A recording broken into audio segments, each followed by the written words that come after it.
I mean, so you know a bit about like when I was turning 50, I hit a wall. I hit a wall of my own making. I was so busy being and becoming um, in 30 years of ministry that I was still attempting to, make a name, make a difference, um, be a household idea and name in the, especially then, the youth ministry world, Hmm. and continue to add my frequent flyer miles, and travel the world. At the same time, we're going through COVID, and I'm going through some serious, serious health issues. Hmm. And so I came to a point where my wall was different than, your canceled wall, um, where I was just done.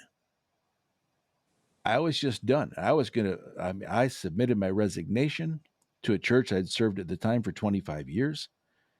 And I said, I'm done with ministry. I don't want to do this anymore. What I didn't do is dig deep enough to recognize that it wasn't ministry that was the problem, it was me. Hmm. It was me. So we do that. We blame something else instead of looking deep inside. And so I went through 6 months of I'm not praying, I'm not getting in the word. People will criticize me for this statement, but I would get up Sunday after Sunday and preach one heck of a sermon that I didn't prep for at all. Because as you know, I can get up, you can get up, most pastors can get up and preach, and we don't even need the Holy Spirit to do anything because we're Yeah. so professional, we're so polished. And I would sit in my office and I would tell God, I'm not talking to you today. And he would say, you just did. Dang, Right. got me foiled again, right?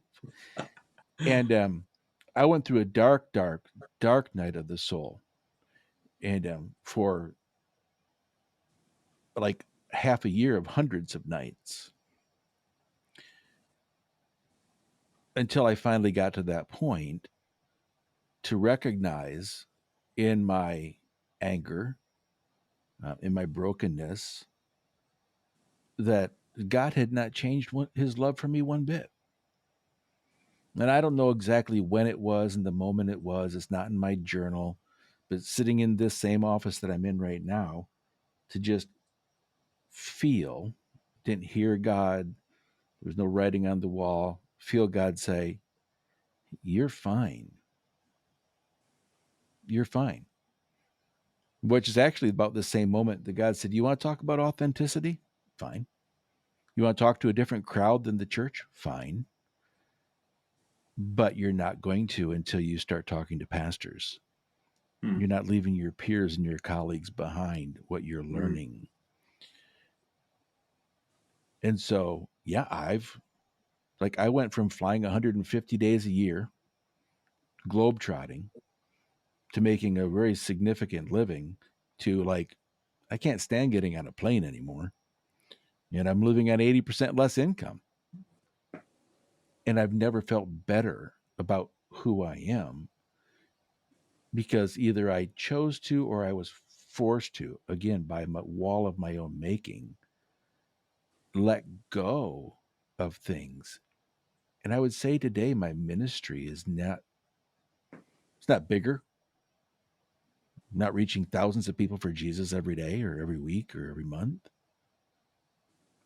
but the depth is so fulfilling Hmm.